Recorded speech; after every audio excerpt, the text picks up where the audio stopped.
Okay, this is part 2 of our series on the new 82-page prosecution's response to Karen's motion in the Luigi Mangione case. And again, I'm just going to get right into part 2 because hopefully you've watched part 1 and I'll link to part 1 and all those good things. But this is a super, let me remind you, a super difficult and challenging video series for those who are in the camp of wanting Luigi Mangione to be free, for those who want to believe that he was completely innocent and that he was framed. It's a difficult one. And again, keep in mind, this is the prosecution's response.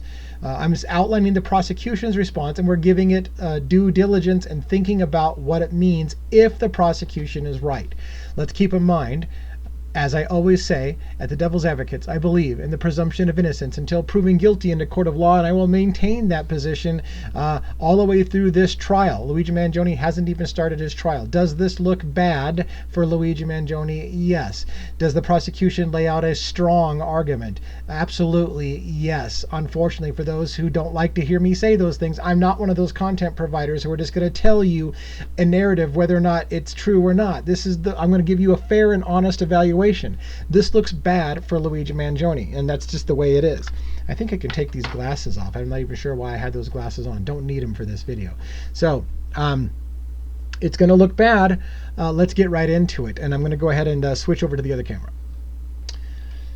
All right, picking up where we left off, we're now on point 31. This is page 8 of 82, and I've got to start a timer right now. This is what I didn't do last time. Let's start the timer so I can keep track of how far we are. I'm hoping to do this in 3 45-minute audios, or videos, but I already failed in one because I did it for an hour and 1 minute. We'll try to make this 45 minutes to an hour at most. I think it's really long, and you're not going to want to stay with it. Number 31, let's get right into it. Defendant decided that instead of carrying out a bombing, one should, quote, and this is a quote again from Luigi Mangione's notebook, which Karen Agnifilo referred to as a private journal. Even at the beginning of their prosecution statement, they called it a diary, but they've also called it a manifesto. So these are words that allegedly Luigi Mangione wrote in his own handwriting. There's actually a scanned image of this at the end as one of the exhibits to this document. One of those 82 pages we're looking at is going to be Luigi's own handwriting according to them, and I've stated in the first video, it doesn't look like Luigi's handwriting on the website. On that letter log, it doesn't look the same, so keep that in mind.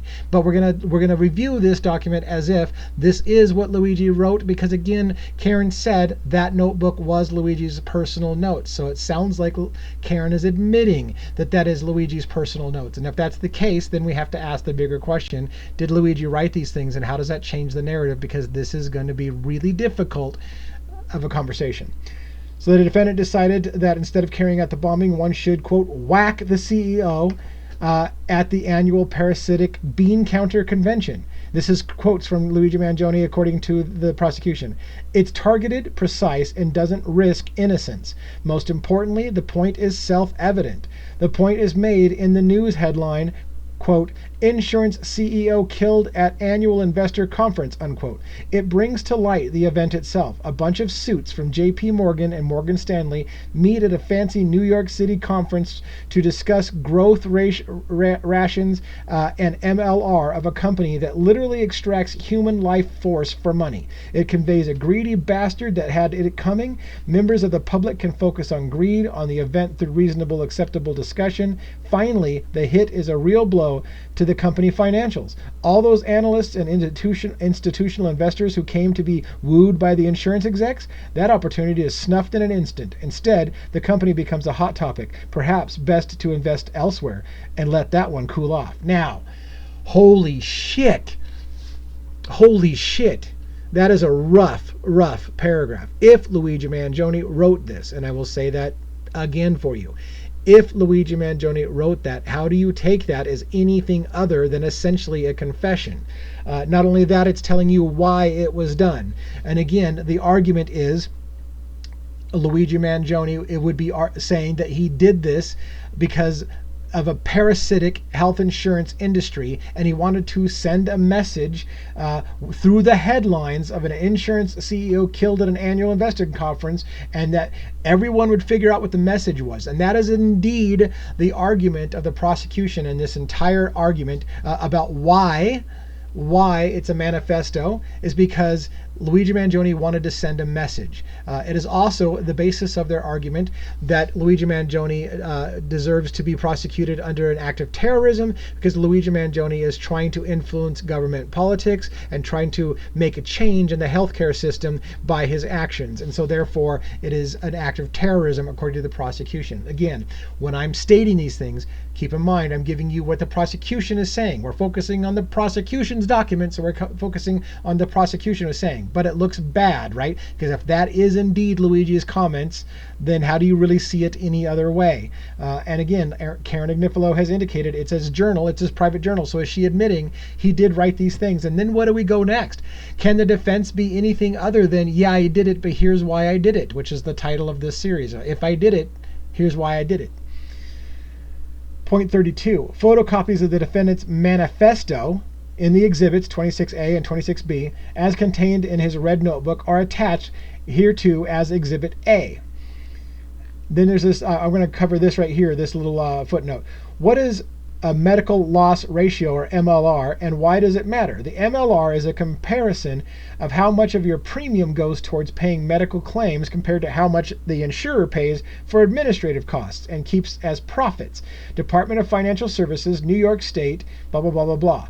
So what does it say? It says that Luigi Mangione is trying to make a point out of how these people make money, how the insurance industry makes money, how investors are concerned about the profits that they make, not about the people. And in fact, if you've been watching the news, you have seen that the shareholders who own stake in United Healthcare are suing United Healthcare because the profits aren't as good as they were promised before the shooting happened. And the shareholders literally are turning against United Healthcare, saying, I don't care that the stock is plummeting because a CEO was shot. You promised us a certain rate of investment. We don't care how you get, that's my interpretation of what they're saying. We don't care how you get the money.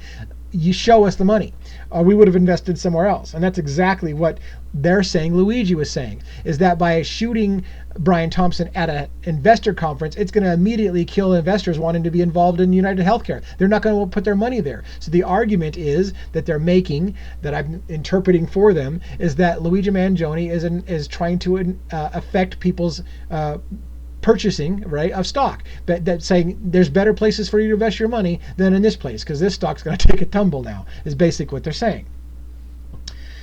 32 photocopies of the defendant's manifesto okay, we read that, sorry. 33, at the time of the defendant's arrest by Altoona Police Department, his possessions also included a note addressed to the FBI that read as follows. This is bad as well. Again, if that note is written, and by the way, the handwriting on the note looks very similar to the handwriting in the notebook. I don't think Karen specifically addressed, Karen Agnifilo, his attorney, specifically addressed the confession letter. This is the confession letter, the alleged confession letter by Luigi Mangione, which again, if the arrest in Altoona, Pennsylvania is illegal, that confession letter and the notebook can't be entered into evidence. So it's interesting that we're talking about it as it's the done deal. Here's why Luigi Mangione is going to be punished to the full extent of the law, because this is what he wrote. If that journal can't be admitted into the public record because it was an illegal arrest, then what do we do? Good Lord, there's going to be a lot of things. So let's say this argument is basically on the premise that we're going to get to, that the jury is going to get to see that manifesto or journal or whatever you want to call it, and the confession letter, which I don't think Karen Agnifilo addressed, but here's the confession letter, which does have the same kind of handwriting. To the feds, I'll keep this short because I do respect what you do for our country. To save you a lengthy investigation, I state plainly that I wasn't working with anyone. This was fairly trivial, some elementary social engineering and basic CAD, a lot of patience. The spiral notebook, if present, why would you think it might not be present? That's interesting to me. The spiral notebook, if present, has some straggling notes and to-do lists that illuminate the gist of it. My tech is pretty locked down because I work in engineering, so probably not much info there. I do apologize for any strife or trauma interesting that Luigi Mangione allegedly kills somebody and then apologizes for strife and trauma. But it had to be done. It had to be done. Frankly, these parasites simply had it coming. A reminder, the U.S. has the #1 most expensive healthcare system in the world, yet we rank roughly 42 in life expectancy. UHC is the 5th largest company in the United States by market cap, behind only Apple, Google, Walmart, and Walmart. It has grown and grown, but has our life expectancy? No. The reality is these mafioso have simply gotten too powerful, and they continue to abuse our country for immense profit because the American public has allowed them to get away with it. Obviously, the problem is more complex, but I do not have the space, and frankly, I do not pretend to be the most qualified person to lay out the full argument. But many have illuminated the corruption and greed, e.g. Rosenthal, more decades ago, and the problem simply remains. It is not an issue of awareness at this point, but clearly power games at play. Evidently, I am the first to face it with such brutal honesty. P.S. You can check serial numbers to verify this is all self-funded, my own ATM withdrawals. Now, stop. Full stop. This is where I risk all kinds of punitive measures by YouTube and potentially advertisers on my monetized stuff will want to pull their ads because they don't want to have any part to do with this discussion. So I run the risk, being honest with you, of having everything that I've worked for the past 4 months go down the shitter if advertisers want to have nothing to do with this discussion. So I want to point out, we have been discussing the book. I've said it a million times, the reason why we are reading on my website, on my channel, Elizabeth Rosenthal's book, An American Sickness, is because if Luigi did indeed write that letter, the so-called confession letter, he said, this is a problem in the health insurance industry that has been written out about for over a decade. The movie Sicko by Michael Moore and the book by Elizabeth Rosenthal. By the way, there's a footnote. I think we can just look to it real quick. Apparently, the defendant, this is in yellow here, apparently the defendant is referring to Elizabeth Rosenthal, the author of An American Sickness, a book discussing the root of American healthcare problem, and Michael Moore, whose 2007 documentary titled Sicko, provided his views on America's healthcare crisis.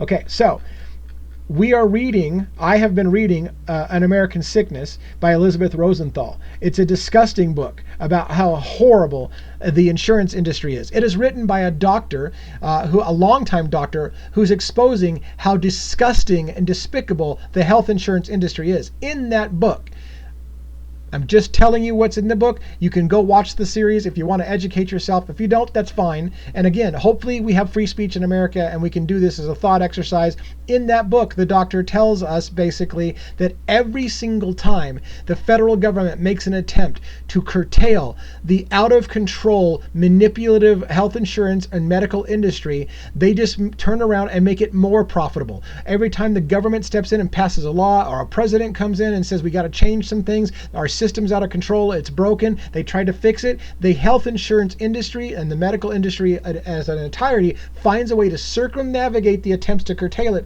and make even more money and more money and more money. The book is disgusting as a read. We've been reading it. Again, now what they will tell you, the prosecution will tell you in this document, is anyone who puts the healthcare system on trial and questions it, you are disgusting. You are disgusting for trying to justify the actions of Luigi Mangione. That's the gist of this whole document. And again, I'm just talking points here. So the prosecution's argument is, if you, say a YouTuber, want to even question whether or not the health insurance industry is evil, sick, or broken, you are disgusting and despicable because you're trying to justify what Luigi Mangione did, because that's exactly what Luigi Mangione wants you to do, is to look at how bad the healthcare system is. So therefore, you are despicable if you look at how bad the healthcare system is. Now let's step back from that a second. Elizabeth Rosenthal is a doctor who wrote a book about how bad the system is and how horrible our system is. So is she allowed to say that? Yes. Would she get demonetized on YouTube? Maybe. Because nobody wants to touch this topic with a 10-foot pole. In Luigi's wording, apparently I'm the only person that has basically, what did he say? I'm the only person that has the bravery, or whatever he wants to say, to address this head on. That's kind of what he basically said. I was looking for the exact quote, but yeah. Oh yeah, here it is. Evidently, I'm the first to face it with such brutal honesty. So the question becomes, America, can we talk about this or not? Are we going to get shut down, demonetized? Everybody's going to run from us because nobody wants to talk about it with this 10-foot pole. And the narrative is going to be, as the prosecution says, you're disgusting for talking about it. This is all about a man, an innocent man shot, and it's disgusting if you talk about the health insurance industry because that's justifying the actions of Luigi Mangione. So how do we ever have that discussion in America if we're going to be told that it's disgusting for us to bring it up? It's disgusting for you to bring up how bad our disgusting healthcare system is. You should be ashamed of yourself. That's the message. That's the message they send in this document. 34. A photocopy of the defendant's confession to the FBI is attached in Exhibit B. So you could look at that, and it's in his own handwriting, allegedly. Point 35. Microscopic analysis of the ballistic evidence revealed that the shell casings recovered at the scene were fired by the gun that was in the defendant's possession at the time of his arrest. There you go. For all of you people out there who are saying the ballistics don't match. According to this document, the ballistics do match. Now, words can be manipulated, but let's read it carefully again.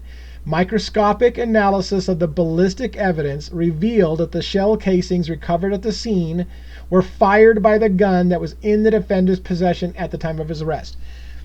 I don't know how else to read that because sometimes I look about whether they're playing word games. I don't know how else to read that other than the universal translation is the ballistics match the gun. That's what they're saying. Additionally, DNA. Now, granted, keep in mind, that doesn't mean that we can't have a situation where they planted the gun that was used, right? There's an argument that police officers searched the bag, repacked the bag, and then the officer who drove that bag to the police station turned off her body-worn camera for 11 minutes. Anything could have happened in that bag in the 11 minutes. So could the murder weapon that matches the casings at the scene have been put in the bag? It's a possibility. I'm not saying that's what happened. I'm not saying it's not what happened. I'm just saying keep in mind that's part of the discussion, and it's one of those things that people are saying out there. That was a planted gun. So the question is, though, can you continue to say it's a planted gun if the confession letter is a real confession letter? Additionally, the DNA analysis showed that the defendant's DNA was on the cell phone, ethos water bottle, knapsack, gum, gun wrapper, discarded by the shooter during the flight from the assassination.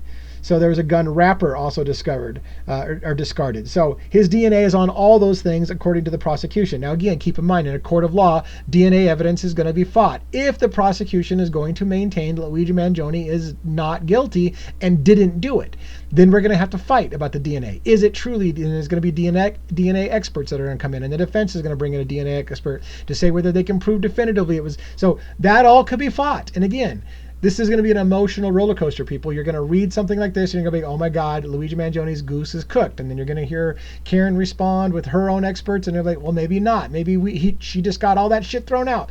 Back and forth we go. It's going to be an emotional roller coaster. There's latent print unit identified the defendant's fingerprints on the Ethos water bottle and a Kind candy bar wrapper that the defendant discarded in a garbage can in the plaza adjacent to the Ziegfeld Theater prior to the shooting. Number 36, defendant did not have health insurance with UHC during the period of the time from 2014 to 2024. So for those who think that this was just a person who was disgruntled with UHC because he was a customer and they didn't treat him right on his spondy, that's not true. He was not a customer of theirs for what they can see, which is part of their argument. It wasn't personal for Luigi Mangione. It wasn't a payback for a bad surgery. It wasn't personal at all. This was a targeted attack on the insurance industry, and that's their argument. That is what the whole document is about. This is a targeted assassination on the insurance industry to affect government policy in America and therefore an act of terrorism. That's their argument. The grand jury presentation thoroughly established the defendant's identity as the man who plotted for months to assassinate Brian Thompson before following through on that plot in the early morning hours of December 4th by shooting the father of two in the back at point blank range. So in other words, a grand jury has been convened. A grand jury's job is not to determine whether a person is innocent and guilty, but to determine whether there's enough evidence to proceed to trial. That's what the jury does. The jury decided, and this, according to this, the grand jury thoroughly established that the defendant's identity was confirmed and that he had plotted to kill Brian Thompson, and therefore it can proceed to trial where those facts can be debated in a court of law by both sides. Defendant's written words, both in the manifesto and in a confession letter addressed to the FBI, establish his responsibility for the vicious crime. Both of those writings were in the defendant's possession at the time of his arrest. So basically what they're saying is you can't pull a "I didn't do it" defense because you confessed. You've got a letter, a notebook written in your own handwriting that was on your possession that you've confessed. Now, again, what happens if the Altoona arrest is illegal and the manifesto can't come into the court of law? That's going to be interesting. The Altoona police also received a homemade ghost gun from the defendant, and sure enough, ballistics analysis revealed that it was the gun that had fired the bullets that killed Mr. Thompson. So again, they are saying that the ballistics match. For those people who are saying, I've seen YouTubers that go on there and say, did you hear? The ballistics don't match. Luigi walks today. Sensational shit I don't do. I hope you understand. I don't do that shit. I don't know if some of you call me clickbaiter. I don't understand how you call me clickbaiter. I don't do any of that shit. I would never have said what that people came on with the lead. The ballistics don't match, people. Luigi Mangione walks today. No one said the ballistics didn't match, and in fact this document now says the ballistics do match. So now we have to have a different conversation. Does it match or not? Those facts will have to be fought in a court of law. Additional forensic evidence recovered by the NYPD in the form of items discarded by the defendant at the scene and during his flight were all tied to him through DNA comparisons and fingerprints.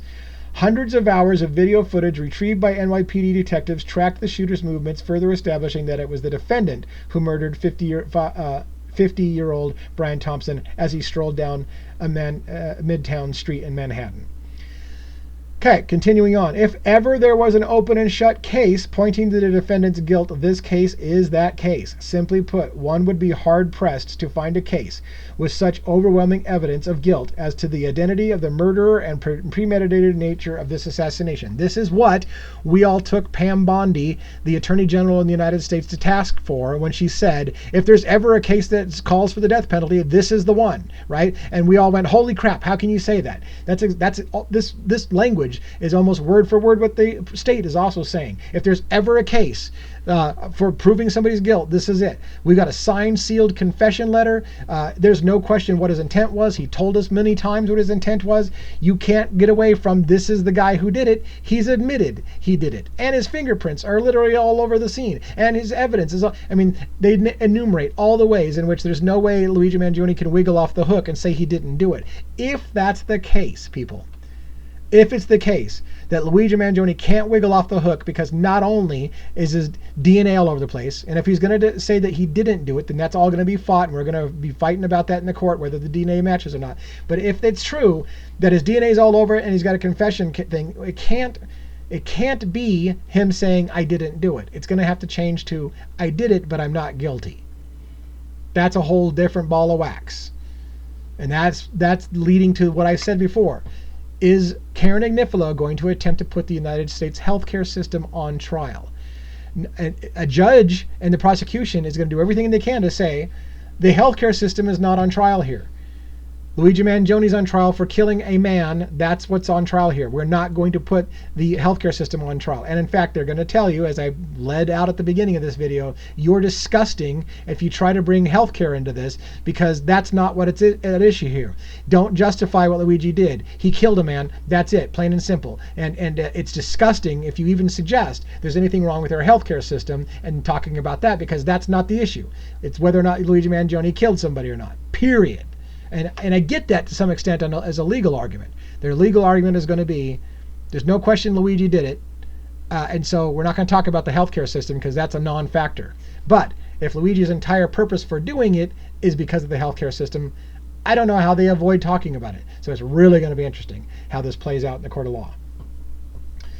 The evidence before the grand jury thoroughly supported the conclusion that there is reasonable cause to believe that the defendant's murder of Brian Thompson was an act of terrorism. So now we get into them making the argument, yes, it's a terrorist act. Karen Agnifilo, and this is long. I don't know if I want to get into it. It gets tedious here. The argument in its nutshell is this.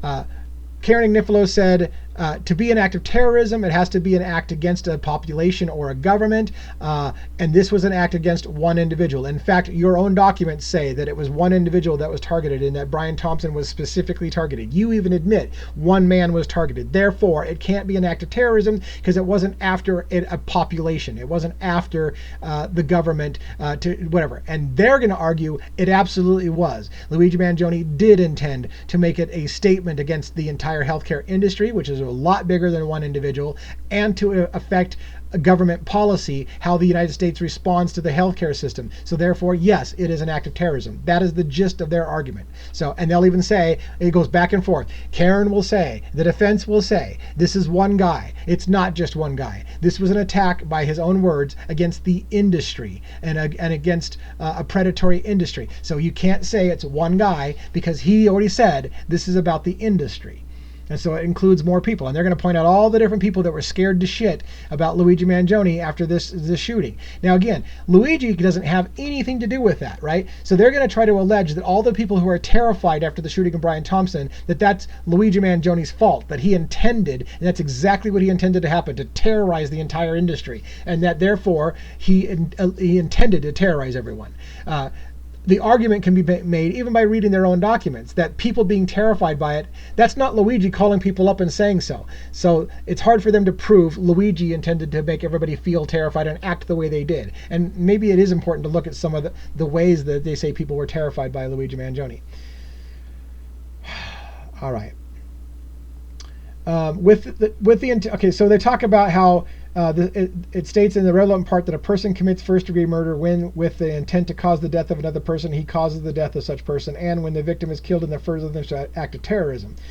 The PL, the cites a case here, explains that the act of terrorism means an act undertaken to intimidate or coerce a civilian population, that's one option, influence the policy of a unit of government by intimidation and coercion, that's another option, or affect the conduct of a unit of government by murder, assassination, or kidnapping. So those are the three different conditions in which something can be an act of terrorism.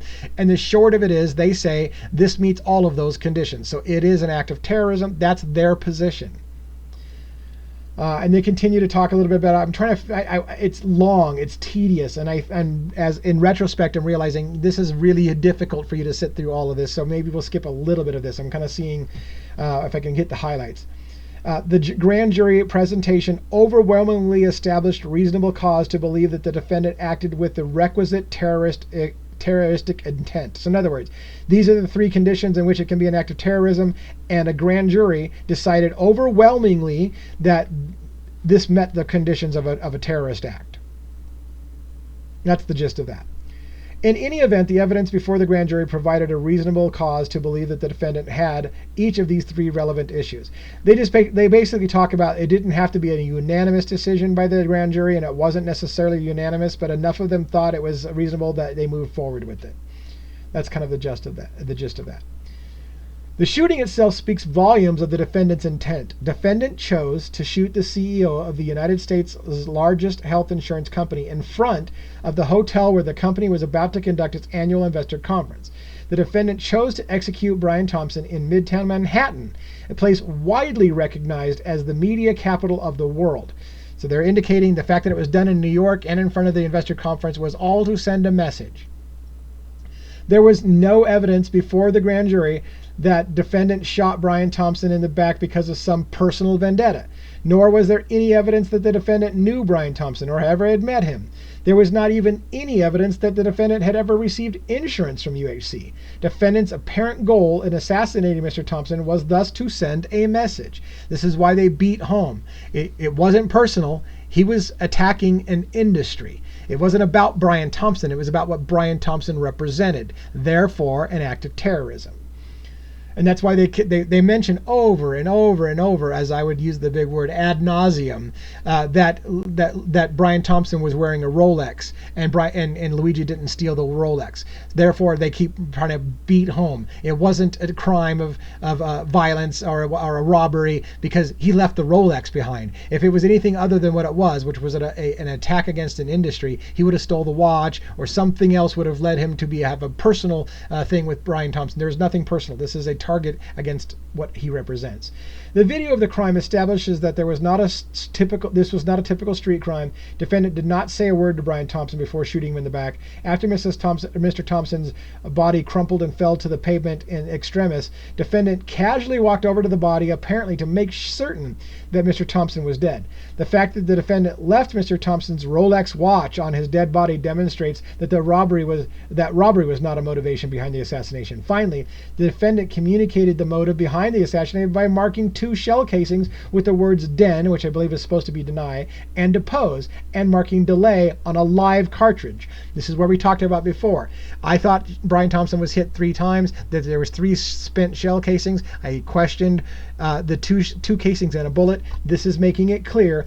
2, and I asked in the previous thing, I was wondering which bullets said what. They tell you right here. I missed it. I had it highlighted. Den and depose were the shell casings that were fired, and the delay was on the live cartridge that was let. And again, shooter is seen clearing a jam and hitting something, probably knocking out, I'm going to assume now at this point on that video, when he's hitting it, he's knocking out a live cartridge that was stuck in the chamber, and it fell to the ground unfired. So deny and depose was fired. Delay was a 3rd bullet that was supposed to be fired, but it jammed, and he ended up basically expending the live cartridge, the live round. Thus, the particulars of the shooting itself, its target, its timing, its location, and the markings left on the ballistics all made clear the defendant's intent was not to settle a personal vendetta or to steal something, but to violently broadcast a social and political message to the public at large. This is the basis that they're beating home like a dead horse, like you guys say I do a lot, which is basically they're going to say it over and over again. It's not personal. It was about what he stood for. It's a political statement, therefore an act of terrorism. Defendant's intentions were obvious from his acts, but his writings served to make those intentions explicit.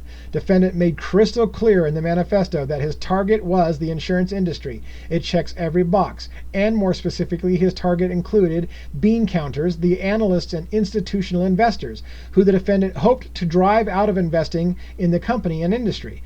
Even prior to August 15th, he researched UHC. Having no business relationship with them, he chose UHC solely because they were the largest health insurance company and one of the country's largest companies by market cap. UHC became the symbol of what the defendant characterized as the, quote, deadly greed-fueled health insurance cartel, unquote. Keep in mind, Karen Agnifilo, in her response to Pam Bondi, referred to the health insurance industry as the murderous health insurance industry. So I've said this before, and people told me I was insane. You're wrong, devil's advocates. She's not going to try to put the healthcare insurance or the health industry on trial. It was interesting to me why Karen Agnifilo said this is a murderous healthcare system. Her client, according to the prosecution, is calling this a deadly greed-filled health insurance cartel. He refers to them as a mafioso. So if those words are true by the defendant, he's basically referring to the healthcare system as a murderous healthcare system, like his attorney. So what will the defense of Luigi Mangione be? Defendant's writings further show that he hoped the murder of another human being would trigger widespread action.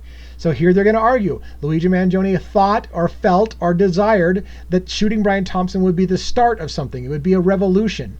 And that, for his perspective, I guess, unfortunately, it didn't catch fire. People didn't go follow his lead. So now he's left with the single act that he's going to go down for as a disgusting human being who shot an innocent man in the back, instead of what he wanted to do, which is basically wake up America to a problem, and so it failed. That's the gist of what they're saying. So again, in their opinion, there's no justification for what he did. He wanted to have it be a statement, and it failed.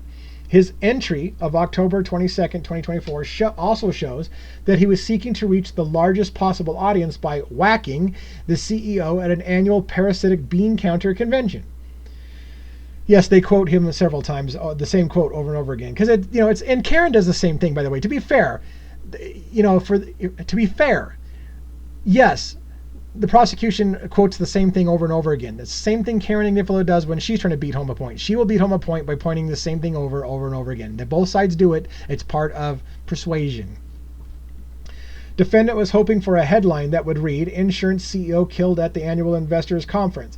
Defendant held out hope as reflected in his writings in his manifesto, that the merger would achieve multiple purposes. It would intimidate all employees of the health insurance business. Now, I don't know where they get that from. That's one of their big key points. He intended to intimidate the employees of the health insurance industry. I can't remember if they actually quote where he said that. But so anyways, that's where they're going again for the terrorism charge. A population, they will call it, the health insurance industry is a population. Luigi Mangione intended to terrorize a population, that population being the health insurance industry. It would cause the members of the public to focus on the greed of the health insurance industry, and it would intimidate investors and financial analysts from investing in the industry. So Luigi Mangione intended for the public to rally against the health insurance industry and investors to stop investing in health insurance. Now, here's where it gets sticky wicket for me. I'm doing a book series talking about Elizabeth Rosenthal and her treatment about how the health insurance industry is out of control. Our health system is broken in America, and it has been for at least 10 years when she wrote the book, and it hasn't gotten any better. So am I a radical anarchist for having the conversation? And again, free speech in America allows us to ask questions and to have critical thought experiments. And free speech is protected against really controversial things like, could change be made if something like this happens? We can ask those questions. What you can't do in America, and I pray that YouTube and our consumers and those who put advertising on things don't back away from this. What we are allowed to do in America is we're allowed to ask questions. And as long as we don't do this, as long as we don't say, hey, everybody, go out and commit something like this yourself, join the revolution. If you don't do that, if there's no call to action, that's the key, call to action. If you're making a call to action for violence, there's a problem. That's no longer protected free speech.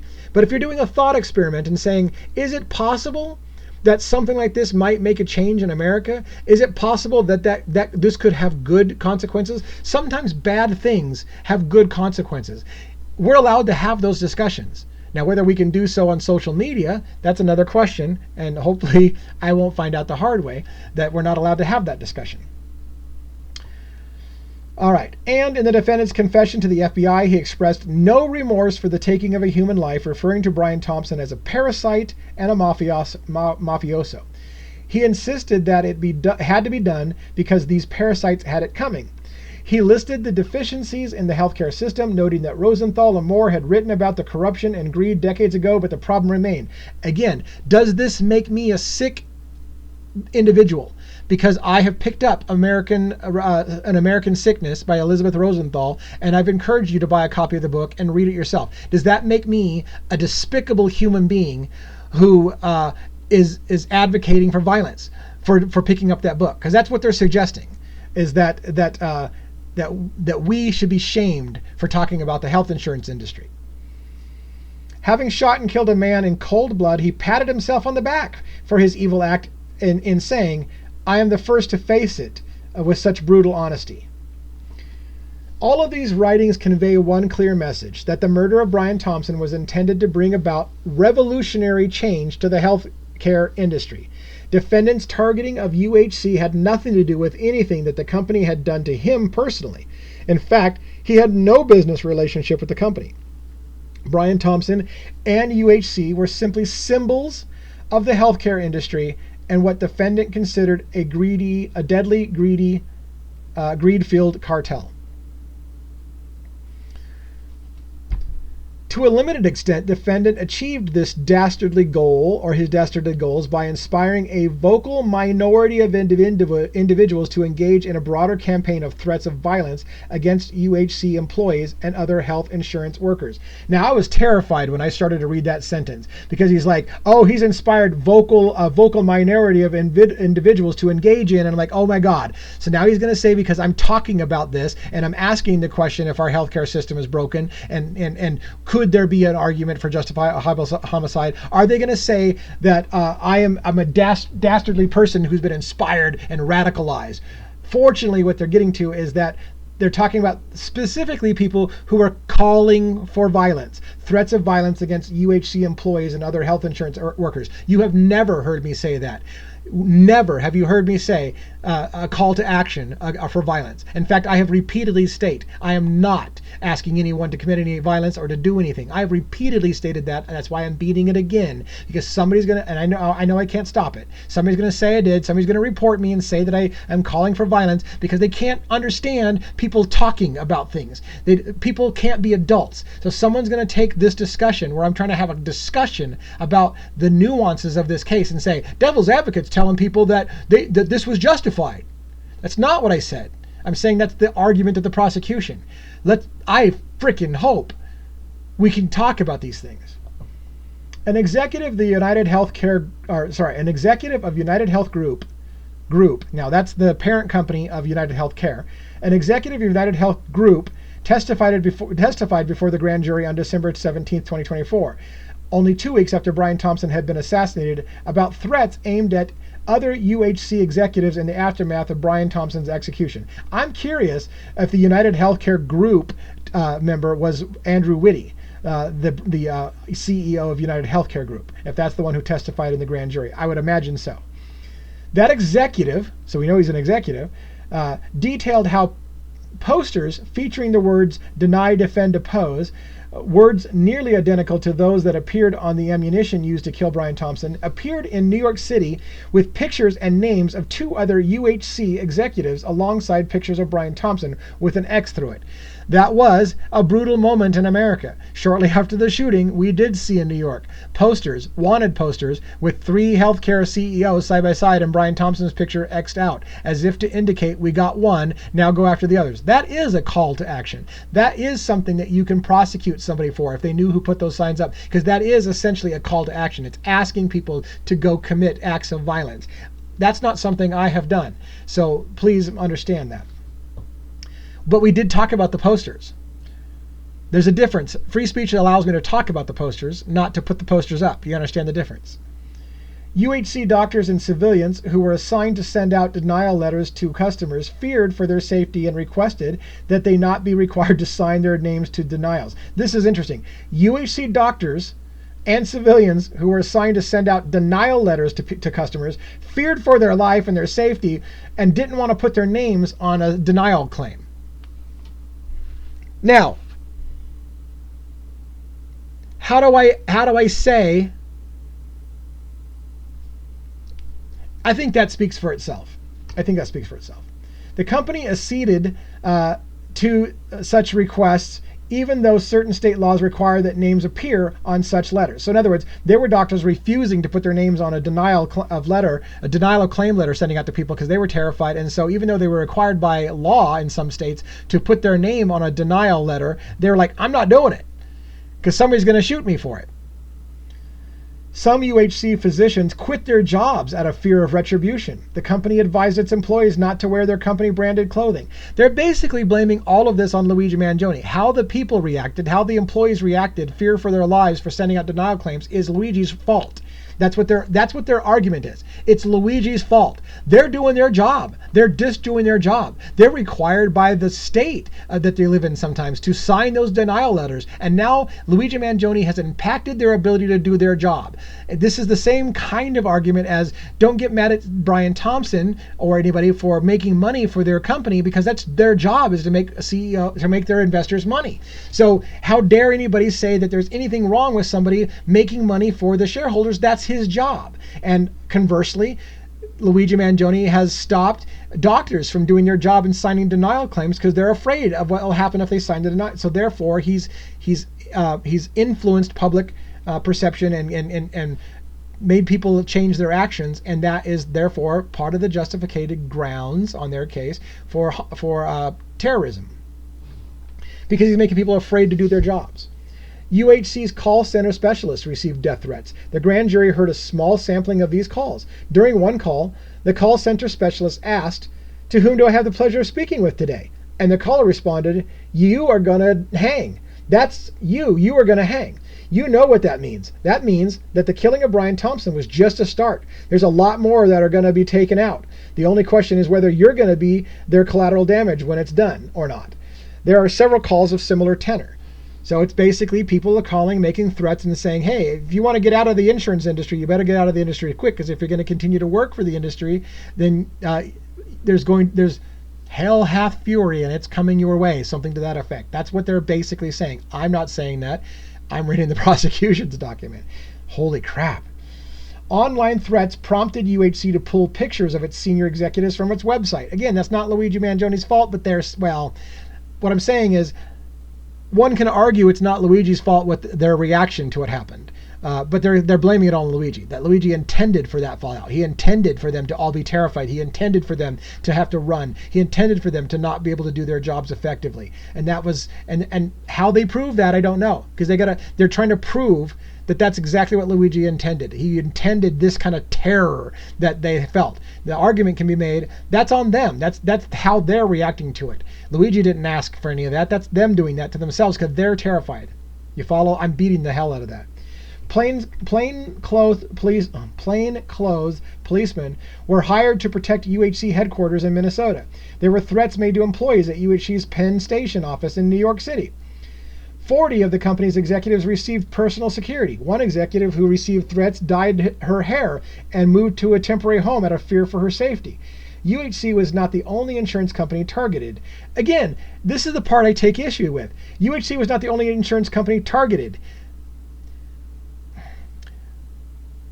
All of these fear tactics weren't targeted by Luigi Mangione. You can say that Brian Thompson was targeted, but they're trying to draw that all of this fallout, all the fear that now goes to other insurance companies was all part of Luigi's target. Posters threatening Emblem Health's CEO were posted outside the company's Manhattan headquarters on December 10th, bearing the CEO's picture and stating healthcare CEOs should not feel safe, deny, defend, depose. Again, I would argue that's not Luigi Mangione hanging that poster up, and I don't think he has control over what people do in the population. But they're trying to make the argument all of this is blowback from Luigi Mangione's actions, and he is responsible for the public threats out there that are going on. And I'm not telling you how to feel about it. I'm telling you the arguments on both sides.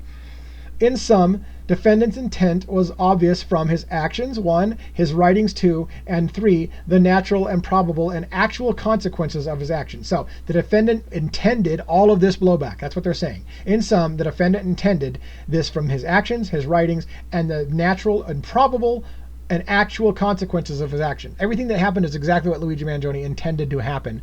Therefore, he terrorized an entire industry.